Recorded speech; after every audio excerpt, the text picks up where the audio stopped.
यशवा messiah के महान और सामर्थ्य नाम में मेरा आप सबको शब शलोम। प्रेज़िज़ो, मेरा यहोवा अब्बा आपको बहुत सारी आशीषें और बरकतें दे। मैं धन्यवाद देता हूँ अपने यहोवा अब्बा का, उसके बड़े फजल, उसकी बड़ी दया के लिए, जिसके वसीले से प्रेज़िज़ो हम एक बार फिर से यहोवा अब्बा के पवित्र हजूरी में है, उसके पवित्र कलाम से सीखने के लिए। तो मेरा यहोवा अब्बा आप सबके साथ, आप सबको बहुत सारी आशीषें और बरकतें दे। प्रेज़िज़ो, आए हम इज़राइल के लिए, यरूशलेम के लिए प्रार्थना करें कि मेरा यहोवा अब्बा इज़राइल को, यरूशलेम को शलोम की आशीषें दें और इज़राइल की जो खोई हुई भेड़ें हैं वो सब यीशु मसीह के नाम से बचाई जाएं और वो सब यशवा मसीह के नाम से उद्धार पाए। यहोवा भारत को भी शलोम की आशीषें दें और यहोवा का राज्य आने पाए, ताकि प्रिय यीशु हम उसके राज्य में, उसके आनंद में संभागी हो। यहोवा आप सबके साथ हो, आप सबको शब शलोम। प्रिय यीशु, आज एक नए टॉपिक के साथ हम यहोवा की हजूरी में हैं और आज हम जिस विषय के ऊपर अपना ध्यान केंद्रित करने जा रहे हैं वो विषय है यहोवा अब्बा का सामर्थी हाथ। हाँ प्रिय यीशु, आपने बहुत बार कलाम के अंदर सुना है यहोवा का हाथ छोटा नहीं है। यहोवा के सामर्थी हाथ के विषय में आपने बहुत बार सुना है, लेकिन आए एक बार फिर से हम अपनी आंखों को उसी सामर्थी हाथ की ओर लगाएं। सच में मैं बताऊं प्रिय यीशु, इंसान का हाथ लिमिटेड है और बहुत छोटा है, लेकिन यहोवा के हाथ की, यानी कि उसकी सामर्थ की, उसकी ताकत की कोई भी सीमा नहीं है प्रिय यीशु। और यहोवा का हाथ इतना सामर्थी है कि उसके हाथ के ऊपर ही ये पूरी मानव जाति, जितने भी विश्वासी हैं जो कि यहोवा में वफादार हैं, उसके हाथों में वो सुरक्षित है प्रिय यीशु। पिछले स्टडियों में हमने सीखा था इस विषय के ऊपर। तो आज हम इस बात के ऊपर अपना ध्यान केंद्रित करेंगे कि हम यहोवा के सामर्थी हाथ को देखेंगे, जो एक इंसान की सहायता करने के लिए किस प्रकार से बढ़ता है। आज हम इस भाग के अंदर इस विषय में दो बातों को कवर करेंगे। एक पहली जो बात है वो हम ये देखेंगे कि कौन से ऐसे लोग हैं जिनकी सहायता यहोवा नहीं करता प्रिय यीशु, और कौन से ऐसे लोग हैं जिनके सहायता के लिए यहोवा का हाथ तैयार रहता है। यहोवा का हाथ उनकी हमेशा हिफाजत करता है प्रिय यीशु। आप इस पूरी स्टडी को बड़े ध्यान से सुने, क्योंकि आज की स्टडी आपके लिए बहुत सारी आशीषों से, बरकतों से भरी हुई है प्रिय यीशु। तो प्रिय यीशु, जब हम पढ़ते हैं यशाया 59 उसके पहले वचन को, लिखा है, सुनो, यहोवा का हाथ ऐसा छोटा नहीं हो गया कि उद्धार न कर सके, न वह ऐसा बहरा हो गया है कि सुन ना सके। प्रिय यीशु, हम यहाँ पर यहोवा के हाथ के विषय में पढ़ते हैं कि उसका हाथ ऐसा छोटा नहीं है कि उद्धार नहीं कर सकता। फिर क्या कारण है कि आज जब इंसान नाश हो रहा है तो यहोवा का हाथ उनकी सहायता नहीं कर रहा। इंसान आज मर रहा है, इंसान आज पीड़ाओं में है, इंसान आज दुखों में है, इंसान आज हर प्रकार की बुराइयों में बर्बाद होता जा रहा है, बीमारियों में नाश हो रहा है, और इस वक्त हम देखते जा रहे हैं कि चारों तरफ तबाही ही तबाही है। फिर क्यों यहोवा का हाथ, जो कि छोटा नहीं है, जो कि स्वर्ग से पृथ्वी तक बढ़ जाता है, वो हाथ आज इंसान की सहायता नहीं कर रहा? क्या कारण है प्रिय यीशु? जब आप वचन के अंदर पढ़ते हैं, इसका दूसरा वचन लिखा है, तुम्हारे अधर्म के कामों ने तुमको तुम्हारे एलोहिम यहोवा से अलग कर दिया है और तुम्हारे पापों के कारण उसका मुंह तुमसे ऐसा छिपा है कि वह नहीं सुनता। प्रिय यीशु, इसका एक ही कारण है कि आज इंसान का अधर्म बहुत ज्यादा बढ़ चुका है। इंसान का गुनाह, इंसान का पाप बहुत ज्यादा बढ़ चुका है। मैं आपको बताना चाहता हूं, बाइबल के दिनों के अंदर बहुत सारी ऐसी मरियां आई हैं प्रिय यीशु। जब आप बाइबल के अंदर पढ़ते हैं तो यहोवा जब मिस्र के अंदर होकर चला तो मिस्र देश में बहुत मरियां आई हैं। 10 महामारियां मिस्र के ऊपर आई हैं प्रिय यीशु, और वो 10 की 10 महामारियां मिस्र के देवी देवताओं को दंड देने के लिए थी, और जो लोग उनके साथ जुड़े हुए थे उनको भी यहोवा दंड दे रहा था। पर मैं जब इन बातों के विषय में ध्यान कर रहा था कि बाइबल के अंदर बहुत बार मरी फैली है। जब मूसा इजराइलियों को जंगल में ले आया और जब लोगों ने यहोवा के प्रति बलवा किया, गुनाह किया, तो लिखा है उनके अंदर मरी फैले और वो लोग एकदम से मरने लगे। उनको मरने में बिल्कुल भी समय नहीं लगा, तुरंत वो मरने लगे प्रिय जीसो। और एक बड़ी संख्या में लोग मरी से मरे हैं। फिर हम देखते हैं दाऊद के समय में भी मरी फैली थी प्रिय जीसो, और उस समय जब यहोवा की ओर से वो मरी फैली तो उस समय भी बहुत सारे लोग उस मरी के अंदर मर गए और उनको कोई लक्षण नहीं दिखाई दिया, ना उनको कोई समय लगा कि उनको मरने में 1 महीना या 14 दिन या 15 दिन, ऐसा कुछ भी समय उस समय नहीं लगा, पर वो तुरंत एक झटके के अंदर ही बड़ी संख्या में लोग मरने लगे प्रिय सीसो। ये बाइबल के इतिहास है, ये बाइबल के दिनों में जो हुआ है मैं उसके विषय में आपको बता रहा हूं, क्योंकि आज के समय में भी हम देख रहे हैं कि महामारी पूरे वर्ल्ड के अंदर, पूरी दुनिया में फैली हुई है। पर इस मरी के अंदर हम देख रहे हैं, इस महामारी में हम देख रहे हैं कि लक्षण दिखने में 14 दिन लगते हैं और बहुत बार तो लक्षण का पता भी नहीं लगता, और बहुत सारे लोग ठीक भी हो रहे हैं, बहुत सारे लोग मर भी रहे हैं। लेकिन यदि हम बाइबल के इतिहास को उठाकर देखते हैं तो बाइबल के इतिहास में ऐसा नहीं हुआ। जब मरी फैली है और जो जो उस मरी का शिकार हुआ है उसको कोई डॉक्टर, कोई दवाई, कोई वैद्य, कोई हकीम उसको बचा नहीं पाया, और जो जो यहोवा के क्रोध का भागीदार हुआ है वो मर गए प्रिय अजीजों, और कोई भी मेडिसिन, कोई भी दवाई उनको नहीं बचा पाई। लेकिन आज जो महामारी पूरे वर्ल्ड में फैली है उसमें बहुत सारे लोग ठीक हो रहे हैं, बहुत सारे लोग मर रहे हैं, बहुत सारे लोग ठीक होने के बाद दोबारा ग्रसित हो रहे हैं, और उनके जो लक्षण हैं वो दिखने में भी टाइम लगता है, जो कि बाइबल के इतिहास में अगर हम उठाकर देखते हैं तो जिस प्रकार की घटना आज हमारे समय में घट रही है, महामारी है, वो उस महामारी से, उस मरी से अलग है जो कि यहोवा ने बाइबल के इतिहास में भेजा था प्रिय अजीजों। क्योंकि यदि यहोवा किसी को की ओर से जब मरी आती है तो कोई भी डॉक्टर, कोई भी वैद्य, कोई भी हकीम उसको ठीक नहीं कर सकता, या उस मरी को कोई दूसरा व्यक्ति नहीं हटा सकता। उस मरी को यदि किसी ने हटाया है तो वो खुद ब खुद यहोवा ही है। उस मरी को हटाने वाला यहोवा था, क्योंकि जब हम देखते हैं 10 विपत्तियां जब मिस्र के ऊपर आई, महामारियां आई, तो यहोवा ने ही उस महामारियों को हटाया। और जब इजराइलियों के बीच में इजराइलियों ने गुनाह किया तो उस समय जब मरी फैली तो यहोवा ने ही, जब वो मरी फैल रही थी और मूसा ने प्रायश्चित किया तो उस समय यहोवा ने ही उस महामारी को हटाया। और दाऊद के समय में भी यही हुआ कि जब महामारी फैल रही थी तो दाऊद ने वेदी बनाकर यहोवा के लिए बलिदान चढ़ाया और यहोवा ने उस मरी को इजराइलियों के बीच में से दूर किया प्रिय अजीजों। इसका अर्थ है कि आज जो महामारी संसार में फैली हुई है ये इंसान की खुद की देन है, इंसान की खुद की कारागरी है प्रिय अजीजों। क्योंकि जब आप दानियल 12 अध्याय को पढ़ते हैं, लिखा है कि अंत के दिनों में ज्ञान बहुत बढ़ जाएगा और इंसान अपने सुख सुविधा के लिए बहुत सारी ऐसी चीजों को बना लेगा और ऐसे हथियारों को बना लेगा जिसके द्वारा वो खुद ब खुद नाश हो जाएगा।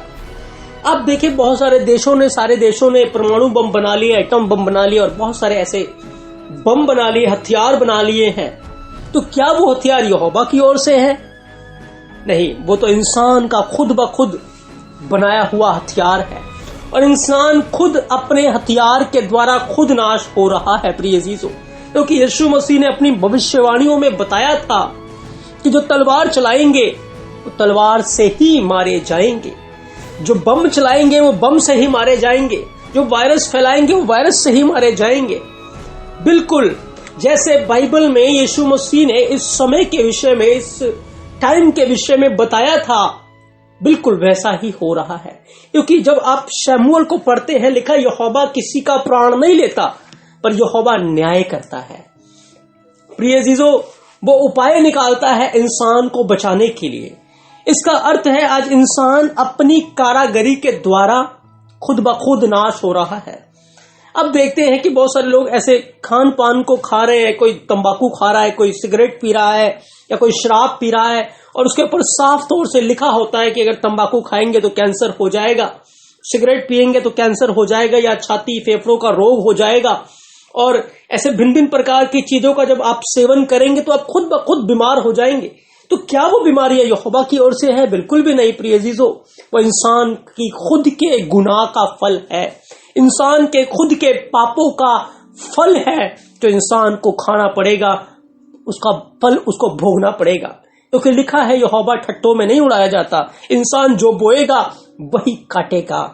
तो आज इंसान खुद ब खुद अपने लिए मौत को तैयार कर रहा है प्रिय अजीजों। याद रखें क्या हुआ था, सदोम और गमोरा की जब बुराई बढ़ गई थी तो यहोवा ने स्वर्ग से आग गिराकर उनको नष्ट किया था, उनको सजा दिया था। लेकिन आज इंसान उस घड़ी से, उस समय से पहले, क्योंकि एक समय आएगा जब स्वर्ग से आग गिरेगी और एक बार दोबारा ये पूरी पृथ्वी नाश हो जाएगी, लेकिन उससे पहले इंसान खुद ब खुद अपने लिए ऐसे हथियारों को उसने बना लिया है, ऐसी चीजों को उसने खुद ब खुद तैयार किया है जिसके द्वारा वो अपने लिए नाश को लेकर आ रहा है, अपने लिए मौत को लेकर आ रहा है। और वो एक दूसरे की हानि के लिए, एक दूसरे को मारने के लिए ऐसे हथियारों को बना रहे हैं, एक दूसरे के ऊपर चढ़ाई करने के लिए, एक दूसरे के ऊपर कब्जा करने के लिए ऐसे हथियारों को तैयार कर रहे हैं जिससे वो एक दूसरे को सजा दे सके, एक दूसरे को मार सके। लेकिन यीशु मसीह ने बताया था कि जो तलवार चलाएंगे वो खुद तलवार से मारे जाएंगे। इसीलिए आज जो इंसान अधर्म को बो रहा है, पाप को बो रहा है, इसका जिम्मेवार खुद ब खुद इंसान है प्रिय अजीजों, यहोवा नहीं है। क्योंकि यहोवा कभी किसी के प्राण नहीं लेता, वो किसी निर्दोष के प्राण नहीं लेता, लेकिन वो तो उपाय निकालता है, वो तो समय देता है मानव जाति को कि वो तौबा करे, ताकि यहोवा का सामर्थी हाथ उनकी सहायता कर सके, उनको बचा सके प्रिय अजीजों।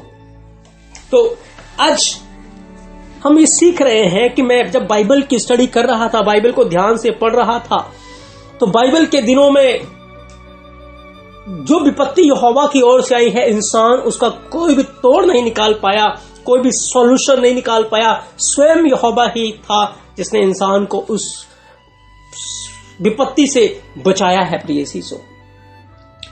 अब याद रखें, जब इंसान अपने अधर्म के द्वारा खुद ब खुद आज नाश की कगार पर है, और वो ऐसा क्यों कर रहा है, बाइबल इसका भी विषय में हमें बताती है प्रिय अजीजों। जब हमें भजन संहिता 91 का अध्ययन कर रहा था तो वहां पर 3 वचन में लिखा हुआ है प्रिय अजीजों कि कोई भी महामारी से वो तुझे बचा लेगा, उससे तेरी हानि नहीं होगी।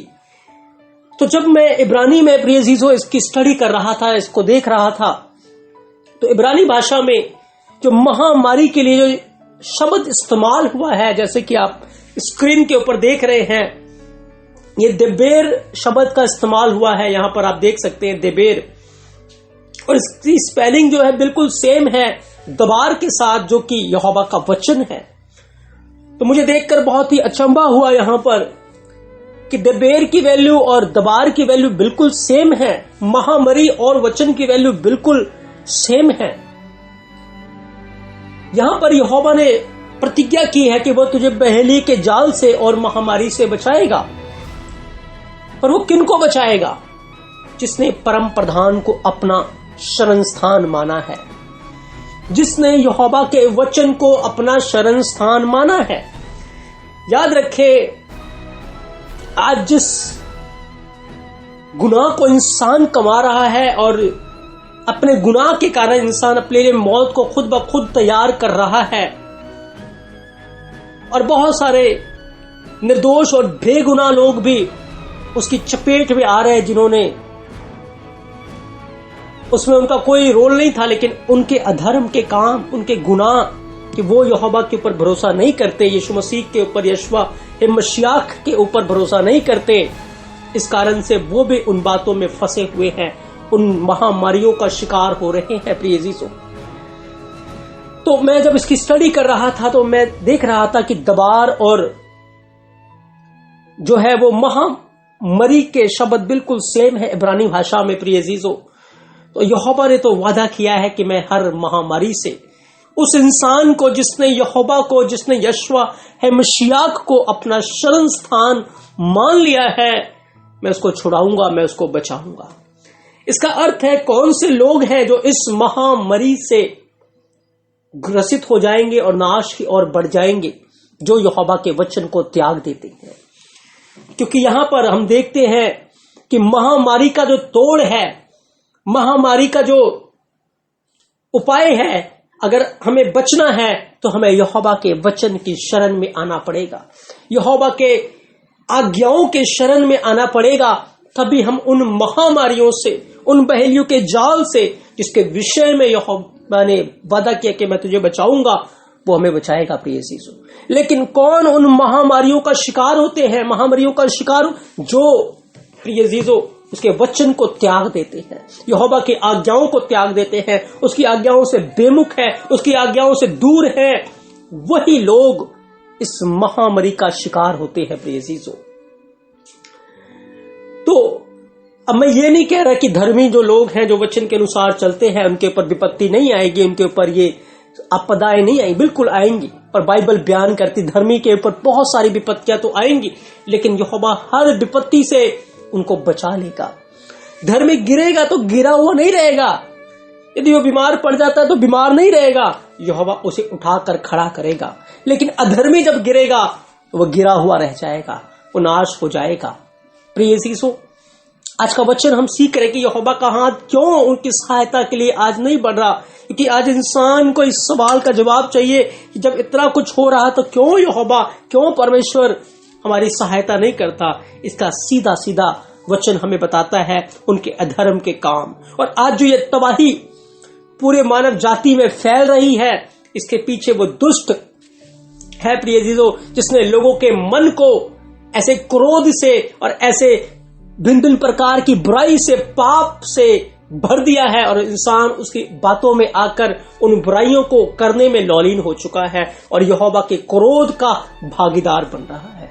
याद रखना, जब विपत्ति यहोवा की ओर से आएगी तो वो इंसान की सहन से परे होगा बिल्कुल। क्योंकि जब विपत्तियां आप बाइबल के इतिहास को उठाकर देखें, यहोवा की ओर से आई है, इंसान उसको नहीं सह सकता, इंसान उसको बिल्कुल भी बर्दाश्त नहीं कर सकता, क्योंकि यहोवा का क्रोध बहुत भारी है प्रिय यीशु। तब यीशु मसीह ने कहा उन दिनों के महाक्लेश जो होंगे वो पृथ्वी के आरंभ से लेकर आज तक नहीं हुए। अगर हम देखें बाइबल के अंदर, जब यहोवा का क्रोध पूरी मानव जाति के ऊपर फैला, नूह के समय पर जल प्रलय आया, कोई भी नहीं बचा। सदोम गमोरा के ऊपर आया, कोई भी नहीं बचा। पर अंत के दिनों में जब आएगा तब भी कोई नहीं बचेगा, लोग मर जाएंगे प्रिय यीशु। न डॉक्टरों के पास उसका तोड़ होगा, न सरकार के पास कोई राहत पैकेज होगा, न किसी के पास उसका कोई भी इलाज नहीं होगा। क्योंकि जब विपत्ति, महामारी यहोवा की ओर से आएगी, वो जब तक नाश ना करे, जब तक सजा ना दे, वो खत्म नहीं हो सकती प्रिय यीशु। और वो क्यों होगा? क्योंकि इंसान यहोवा के न्याय को अपने ऊपर ले आएगा प्रिय यीशु। इसीलिए आज हम इस कलाम के द्वारा सीख रहे हैं कि आज यहोवा का हाथ क्यों इंसान की सहायता नहीं कर रहा, क्योंकि वो वचन से बेमुख हो गया है, यहोवा की आज्ञाओं से दूर भाग रहा है। अगर हम उसकी आज्ञाओं के शरण स्थान में रहेंगे तो प्रिय यीशु वो हमें बचाएगा और वो हमें ऊंचा उठाएगा प्रिय यीशु। यहोवा आपके साथ, आपको बहुत सारी आशीषें और बरकतें दे। याद रखें, अब दूसरी बात हमें सीखना है कि यदि आप चाहते हैं कि यहोवा आपकी रक्षा करे, उसका सामर्थी हाथ आपकी सहायता के लिए बढ़े, तो आपको क्या करना है प्रिय यीशु? वचन के अंदर लिखा, नीति वचन 16:20 वचन, जो वचन के ऊपर मन लगाएगा।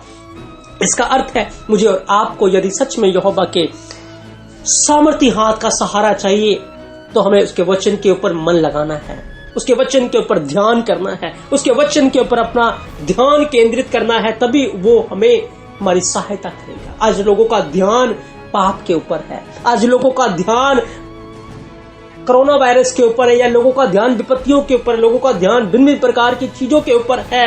जो उनको नहीं बचा सकता, और उनको देखकर, उनको सुनकर आज उनके जी में जी नहीं है, आज वो डरे हुए, घबराए हुए। लेकिन यदि आपका ध्यान वचन के ऊपर रहेगा, आप शांति पाएंगे, आप तसल्ली पाएंगे, आप आराम पाएंगे, आप शिफा पाएंगे प्रिय अजीजों। इसीलिए आपके लिए सजेशन है कि आप अपना ध्यान यहोवा के हाथों के ऊपर लगाएं, अपना ध्यान यहोवा के वचन पर लगाएं, तभी आपका कल्याण होगा, आप शलोम को पाएंगे। बाइबल के दिनों में बड़ी विपत्ति हिजकिय्याह राजा के दिनों में आई। राजा सनहेरीब एक बहुत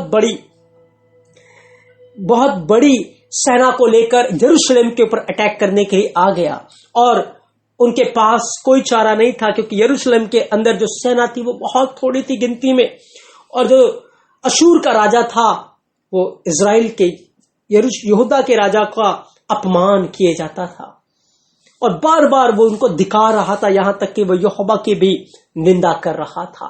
लेकिन याद रखे उस समय क्या हुआ, राजा हिजकिय्याह ने अपना ध्यान अशूर के राजा की बातों के ऊपर नहीं लगाया, क्योंकि उसकी जो बातें थी वो निंदा की बातें, घमंड की बातें थी, और उसका भरोसा अपनी सेना के ऊपर था, अपनी ताकत के ऊपर था। प्रिय अजीजों, हिजकिय्याह राजा ने अपना ध्यान अशूर के राजा के ऊपर नहीं लगाया, उस विपत्ति के ऊपर नहीं लगाया जो उनके ऊपर आ रही थी, उस राजा के ऊपर या उसकी सेना के देखकर उसका मन घबराया नहीं, वो डरा नहीं। लेकिन लिखा है, उसने क्या बोला कि हिया बांधो, दृढ़ हो, ना तो अशूर के राजा से डरो और ना उसके संग की सारी भीड़ से। हिजकिय्याह राजा ने ये बातें अपनी प्रजा को बताई, और ना तुम्हारा मन कच्चा हो, क्योंकि जो हमारे साथ है वो उनके साथ जो है उनसे बड़ा है, अर्थात उनका सहारा तो मनुष्य ही है, परंतु हमारे साथ हमारी सहायता के लिए सेनाओं का यहोवा है। इसलिए प्रजा के लोग यहूदा के राजा हिजकिय्याह की बातों पर भरोसा लगाए रहे। और प्रिय अजीजों, क्या हुआ जब हिजकिय्याह राजा ने अपना ध्यान यहोवा के वचन के ऊपर लगाया कि किस प्रकार से यहोवा ने मूसा के लिए लाल समुद्र को दो भाग कर दिया था, किस प्रकार उसने अब्राहम को सारी लड़ाइयों में जयवंत किया, किस प्रकार से उसने दाऊद को सारे युद्धों में जयवंत किया, उसने ध्यान किया किस प्रकार से यहोवा ने हमारे बाप दादाओं के लिए बड़े बड़े आश्चर्य के कर्म किए हैं, बड़े बड़े काम किए हैं। जब उसने इस प्रकार से उन बातों के ऊपर ध्यान लगाया तो यहोवा का वचन उसको सामर्थ देने के लिए उसके अंदर जागृत हुआ प्रिय अजीजों, और वो शलोम को पा सका, वो शांति से भर गया, और उसने अपनी प्रजा की भी मार्गदर्शन किया, अगुवाई की कि तुम्हारा मन कच्चा ना हो, क्योंकि जो हमारे साथ है और जो उनके साथ है उनसे बड़ा है। उसने यहोवा के वचन के ऊपर ध्यान लगाया, यहोवा के वचन के ऊपर मन लगाया। कि याद रखें प्रिय अजीजों, आप विपत्ति के ऊपर ध्यान न लगाए, नहीं तो आपका मन कच्चा हो जाएगा। आप दुखों के ऊपर ध्यान न लगाए, नहीं तो आपका मन कच्चा हो जाएगा। यदि मन लगाना है तो यहोवा के वचन के ऊपर लगाए, तब यहोवा का हाथ स्वर्ग से आपकी सहायता के लिए बढ़ेगा, और उसका हाथ आपको संभालेगा प्रिय अजीजों, वो आपको बचा लेगा प्रिय अजीजों। आज के वचन के द्वारा हम यहोवा के सामर्थी हाथ के विषय में सीख रहे। क्या हुआ प्रिय अजीजों, यहोवा का हाथ बड़ा है हिजकिय्याह की सहायता के लिए, और अशूर के राजा की छावनी में जितने भी उसके सैनिक थे, एक रात के अंदर यहोवा के एक दूत ने सबको तबाह कर दिया, सबको नाश कर दिया, अशूर का राजा का घमंड चूर चूर कर दिया, और वो भी अपने देश में जब गया, अपने दुष्ट के मंदिर में, वो भी नाश हो गया प्रिय अजीजों। हाँ, जो लोग यहोवा के ऊपर अपना ध्यान लगाएंगे, जो उसके वचन के ऊपर ध्यान लगाएंगे, यहोवा का सामर्थी हाथ उनकी सहायता के लिए बढ़ेगा प्रिय अजीजों। इसीलिए आप यहोवा के वचन से इधर उधर ना भटके, पर रात दिन अपना ध्यान यहोवा के वचनों में लगा कर रखे, तभी यहोवा आपकी सहायता करेगा और आपको हर विपत्ति से वो बचा लेगा प्रिय अजीजों। क्रूस के ऊपर हम देखते हैं 2 डाकू लटकाए गए थे। एक ने यीशु मसीह की निंदा की, यशुआ मसीह की निंदा की, और उसने अपना ध्यान लगाया कि हम क्रूस के ऊपर अपमान को सह रहे हैं और हमें यहां से निकलकर एक अच्छा जीवन जीना चाहिए। उसने अपना ध्यान बुराई की ओर लगाया प्रिय अजीजों। लेकिन जो डाकू दाहिनी ओर था, उसने ध्यान स्वर्ग की ओर लगाया, उसने ध्यान यीशु मसीह की ओर लगाया, उसने अपना ध्यान अनंत जीवन की ओर लगाया, और यीशु मसीह से कहने लगा कि प्रभु जब तू अपने राज्य में जाए तो मेरी सुधि लेना। और सच में यीशु मसीह ने कहा, आज ही तू मेरे साथ स्वर्ग लोक में होगा।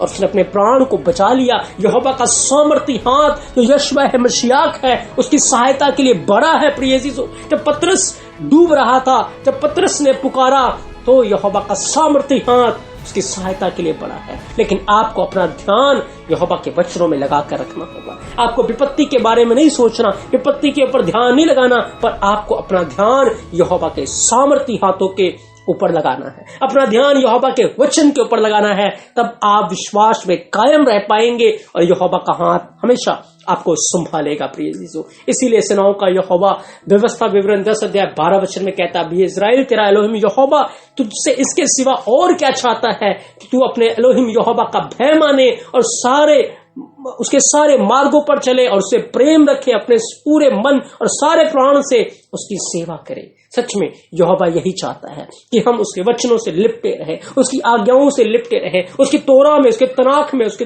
शिक्षा में हम लिपटे रहे, उसके वचनों के ऊपर रात दिन ध्यान करें।